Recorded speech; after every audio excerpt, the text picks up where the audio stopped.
fraises et l'eau d'une source.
Il fait cause de dissension entre les oiseaux et les animaux, et que l'homme, en sauvegarde de la paix commune, que chacun considérait comme sien, si bien que oiseaux et animaux, surpris, le coq prétendit monter la garde pour son maître l'homme. Le singe affirma de son côté venir simplement s'ignorer, ayant brisé sa glace au cours d'une dispute avec Madame Sapelon. Le roi adverse, on lui délégua la hyène, rompu à toutes les souplesses de langage de cour.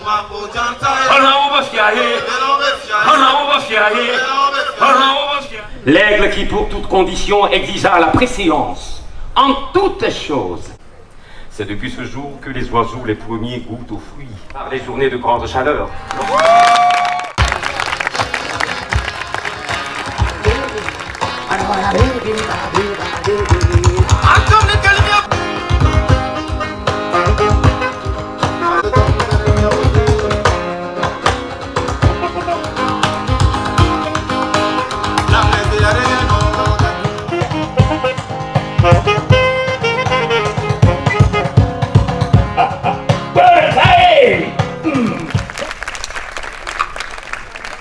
Merci beaucoup.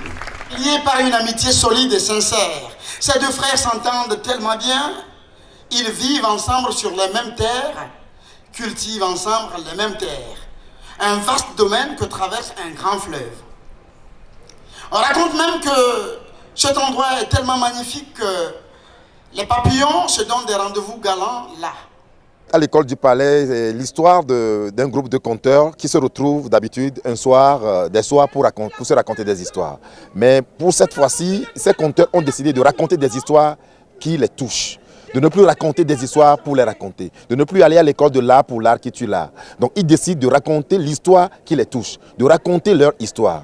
Et la reine Alouba Podogan II, qui est la reine de ce royaume, convoqua dans l'histoire tout son clan, tout son royaume à travers tous les clans, histoire de dénicher les sources des problèmes. Ce qui est important, importantissime d'abord dans une réconciliation, c'est ça. Il faut arriver à dénicher les sources des maux qui minent. Donc la reine a cherché à ce que les sources soient dénichées, histoire de trouver des solutions durables à ces problèmes-là qui les minent. Ça a été fait, comme la reine l'a dit, dans les règles de l'art et avec de l'art. Nous avons ici surfé sur toutes les disciplines artistiques comme des clans. Donc les slameurs ont déniché les problèmes qui minent le royaume à travers du slam. Ils ont apporté des solutions à travers du slam. Les conteurs l'ont fait à travers le conte. Les chanteurs, compositeurs-chanteurs l'ont fait à travers la chanson. Les danseurs l'ont fait à travers la danse contemporaine, tradie contemporaine. Et les humoristes aussi, les humoristes l'ont fait à travers de l'humour. Et chacun de son côté a apporté son génie en tant que membre d'un clan. Donc cette discipline artistique constitue un clan et chacun a pu apporter quand même ses approches de solutions à travers l'art. Histoire de dire qu'à travers l'art, comme on a coutume de le dire, la musique, les arts permettent quand même d'adoucir les mœurs. Du coup, nous pensons quand même qu'à travers ce synopsis, à travers ce résumé, la paix est revenue au royaume d'Apikakoko.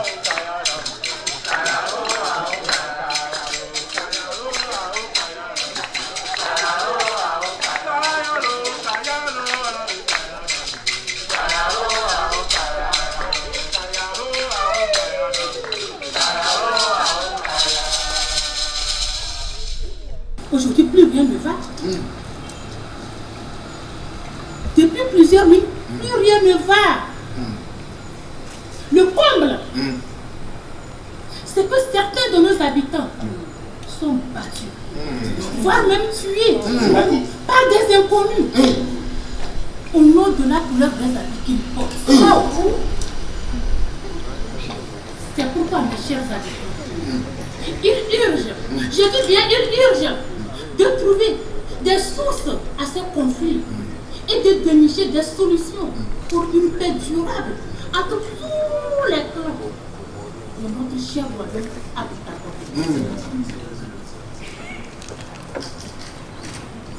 La parole est à qui veut la prendre. Nous les chanteurs, nous n'arrivons même plus à chanter ce que nous avons vraiment envie de chanter dans ce royaume. Oh. Oh. Oh. Oh. Nous les chanteurs, lorsque nous arrivons à composer nos chansons, nous nous posons 1000, je dis bien 1000 questions. Quelle serait la couleur de notre tenue sur scène? Il n'est plus aisé pour nous de porter le bleu seul sur une scène sans être indexé de partisans de la reine Alouba Kodoka II.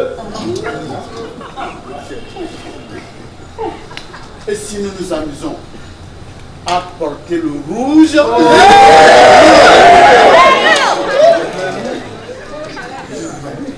Alors que les artistes ont le droit de porter la tenue qu'ils veulent, c'est vrai.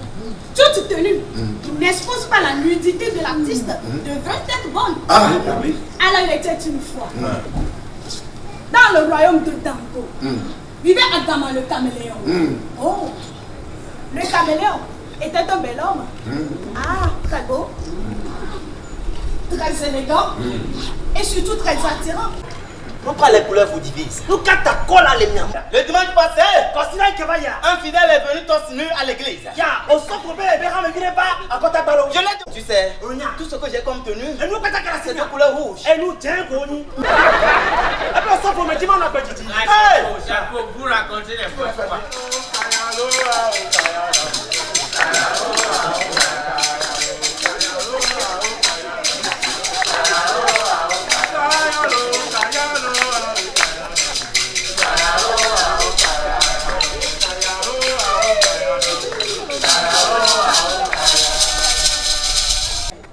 Le bouc sombre se met au milieu du cercle et se met à danser. Il danse et va piétiner sur la hyène. La hyène qui regardait depuis fort longtemps le bouc dit hey! La fête est gâtée. Regardez ce bouc. Son père et ma mère sont de même père, même mère. Que la fête continue. Alors, on reprend la musique. La hyène prend le bouc et les deux se mettent à danser. Le bouc a donné un cri très fort. Père! La force d'être soudée, unité, dans l'union, la victoire, la réconciliation, oh, unité, dans l'union, la réconciliation. Le feu naît d'une braise et l'eau d'une source. Triste est le cœur sans rêve. Triste est la guerre sans trêve. Triste le tireur sans glaive. Triste l'artiste.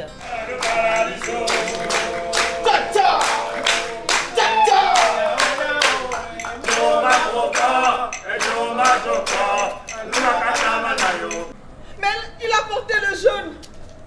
Nous n'avons plus le droit de porter la couleur que nous voulons. Dites-moi depuis quand ça a changé. Nous avons toujours porté les couleurs que nous voulons. Arrêtez. Arrêtez. Arrêtez de verser le sang sur la terre de nos aïeux. Arrêtez. Arrêtez. Arrêtez. Allez vous mettre autour d'une table et trouver une solution.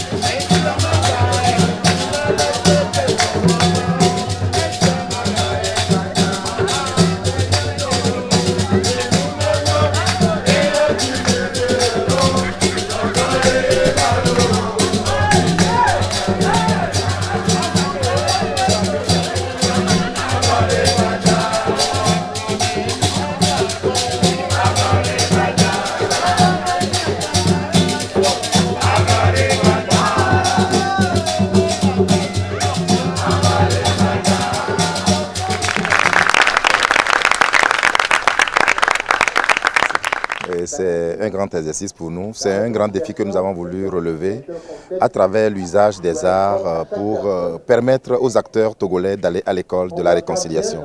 Après, qu'est-ce que nous allons faire? Il y aura une deuxième prestation dans nos chefs-lieux respectifs, parce que c'est toute la région maritime et Lomé qui a travaillé pour que ce spectacle soit pondu aujourd'hui. Donc chaque acteur doit présenter un micro-spectacle, parce que ce grand spectacle est composé de micro-spectacles où chacun doit présenter son micro-spectacle dans son chef-lieu, histoire de permettre à toute la région maritime de goûter aux fruits de cette création. Parce que quand on parle de la réconciliation, c'est une affaire de tous, c'est une affaire de tout le monde. Il n'y a personne qui ne veut pas la réconciliation au Togo. Comme on a coutume de le dire à la répétition, on se dit, lorsqu'on va vers le premier responsable de nos cités qui est fort aujourd'hui, il veut la réconciliation. Quand on va vers les opposants qualifiés de plus radicaux, ils veulent aussi la réconciliation. C'est une affaire de tout le monde.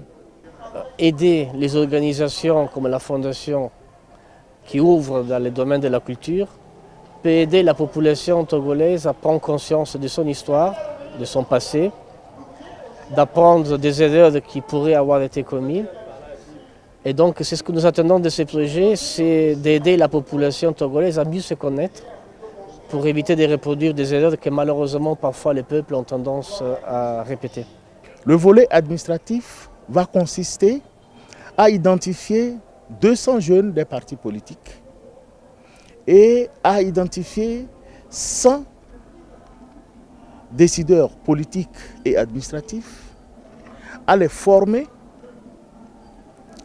et à leur permettre d'organiser des événements sous forme de forats, des événements sous forme de colloques, de conférences, afin de partager leur expérience et de faire passer le message pour permettre, par exemple, que certaines réformes administratives et politiques soient menées dans notre pays.